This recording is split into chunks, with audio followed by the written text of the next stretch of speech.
Hi everyone. So today we're going to talk about Mesopotamia, the first civilization. Let's get started. So Mesopotamia is considered one of the first true civilizations, and it was located between the Tigris and Euphrates River, which is now modern day Iraq. What Mesopotamia means is land between rivers, and it's literally land between rivers. This is the birthplace of the first ever cities and writing. And as mentioned in the previous video, the reason the first civilization began between rivers is because the rivers provided fertile soil for farming to enable large scale farming. So, yeah, that fertile soil um, was created because the rivers would flood often, and it was ideal for farming. And this is how people started settling in larger groups, and eventually created a food surplus so that labor specialization could begin outside of farming.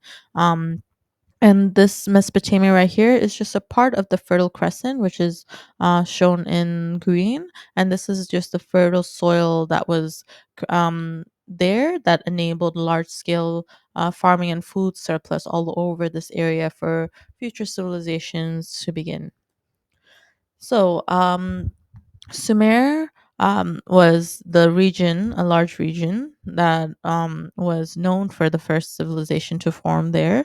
And in within this region, there were small independent city states. For example, Ur and Uruk, and this is an artifact, an ancient artifact that people discovered that shows one of the cities here.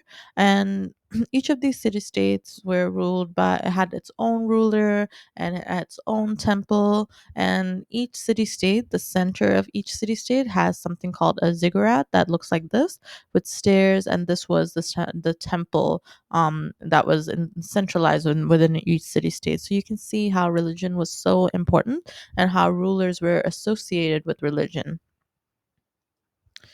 City states were ruled by kings, and leaders claimed divine support. They were associated with gods, and kings had the power to control law, war, and even religion. You'll see in this tablet right here. This is called the King's List. They wrote down. They had a record of the list of kings that ruled these areas in the past.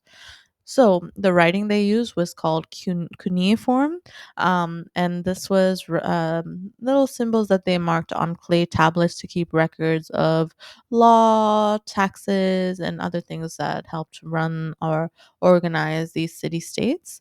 Um, and they even wrote down epic stories like the Epic of Gilgamesh. So they actually invented a lot of things that we currently use today. For instance, they invented wheels like this. They invented the sailboat. They invented a calendar. They were actually very familiar with astronomy. They would chart stars and constellations as you can see here on clay tablets. They were known for the first laws and schools, and all of these inventions later influenced other civilizations, and they are even used today. So, in the next video, we're going to talk about more about Sumerian city states. We're going to explore the daily life and structure of Sumerian cities. We're going to learn more about ziggurats, rulers, and achievements, and how Sumerians shaped the ancient world. That's it. Thank you.